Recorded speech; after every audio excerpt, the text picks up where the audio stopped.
अस्सलाम वालेकुम day readers and listeners, क्या हाल चाल है। उम्मीद है सब खैरियत से होंगे। नावल है सिर्फ तुम, एपिसोड 43। राइटर हैं बिया खान, वॉइस ओवर बाय अरवा। अगर कोई चैनल पर न्यू है तो जल्दी से चैनल को सब्सक्राइब कर ले। नावल स्टार्ट करते हैं। सिकंदर सुल्तान को अपने आदमियों के साथ लिए घर आया था। माही, जो बड़े आराम से बैठे डाइनिंग टेबल पर खाना खा रही थी, मुलाजमा से कहकर उसने अपने लिए बिरयानी बनवाई थी। तभी घर में दाखिल होते सुल्तान साहिब को इस हाल में देख और सिकंदर को पीछे आते देख वो चम्मच छोड़े वहीं बैठी उनको देखने लगी थी। सिकंदर उसको खड़ा होता देख बोला, तुम बैठी रहो माही। माही के पास आते उसको अपनी बाहों में लिए वो सोफे पर ले जाते बैठा गया था। माही के फूले फूले गाल, उस पर छाई गुलाबीपन, वो गोल मटोल सी बच्ची लग रही थी। सुल्तान साहिब को देखने के बाद वो सिकंदर की तरफ देखने लगी थी। ये तुम्हारे बाबा ने मेरी कंपनी की बोलियां लगवाना शुरू कर दी हैं, मेरा बिजनेस ठप करना चाहते हैं। पहले भी मैं उनके साथ बदले की वजह से तुम्हें खो चुका हूँ, लेकिन अब नहीं, अब मैं तुम्हारे ऊपर सब फैसला छोड़ा है। लेकिन बाबा तो काम नहीं कर रहे थे आपकी कंपनी में। हाँ माही, कंपनी तो तुम्हारे बाप ने पहले ही छोड़ दी थी, लेकिन ये जिसके साथ काम कर रहा था उसका एक आदमी मेरी कंपनी में भी है, जो तुम्हारे बाप को सारी इन्फॉर्मेशन दे रहा है, और मेरे बिजनेस की सारी चीजें उनके कब्जे में हैं। अपना सारा बिजनेस तो मैंने ले लिया, लेकिन अब तुम्हारे बाप को क्या सजा दूं, तुम बता दो। जबकि जिस मुखालिफ बिजनेसमैन के साथ ये काम कर रहा था उस पर तो मैंने अच्छा खासा केस किया है। सिकंदर बड़े आराम से माही के पास खड़ा था। माही अपने बाप को हैरत से देख रही थी। बाबा, आप क्यों करना चाहते थे ये सब? माही की आंख में आंसू आए थे। आप क्यों चाहते हैं मेरी जिंदगी बर्बाद हो जाए?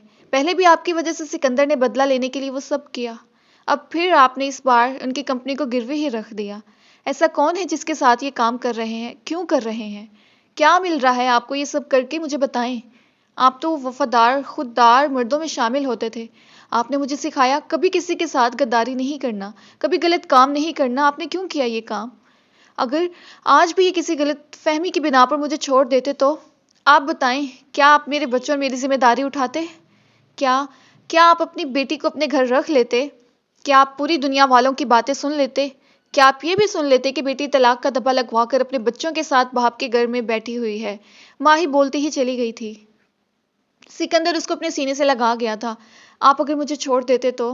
माही सिकंदर को देखने लगी, जो उससे अपने हसार में लिए बैठा हुआ था।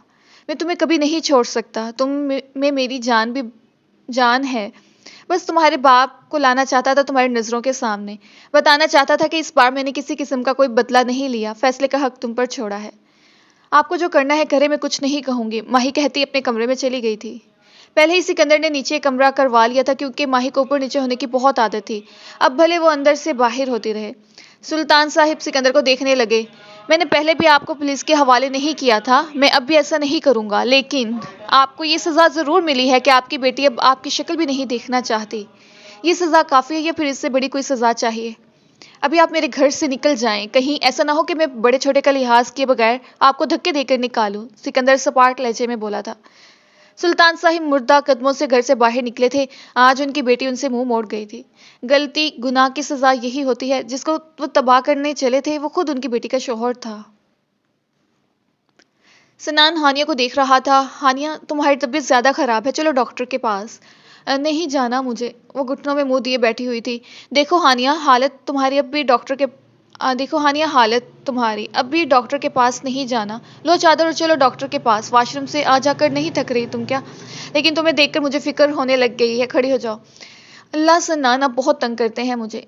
मैं नहीं करता तुम्हें तंग, तुम कर रही हो। कोई मसला ना हो जाए, खड़ी हो जाओ। उसको खड़ा किए वो उसके गिर चादर को फैलाए दुपट्टे को उसके सर पर ठीक कर गया था।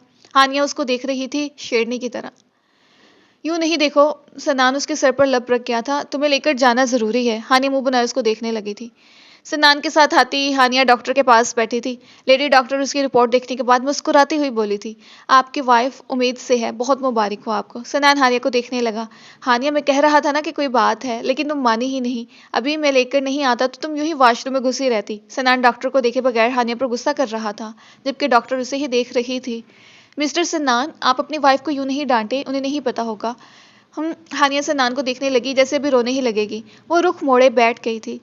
डॉक्टर, आप जितनी मेडिसिन लिख दें मैं इनको दे दूंगा, सन्नान ने कहा था। तभी डॉक्टर ने उसके हिदायत के साथ एक मेडिसिन थमाई थी। सन्नान उसे लिए बाहर आया था। हानिया उसकी तरफ देख भी नहीं रही थी। क्या हो गया? आप मुझे आपसे बात नहीं करनी।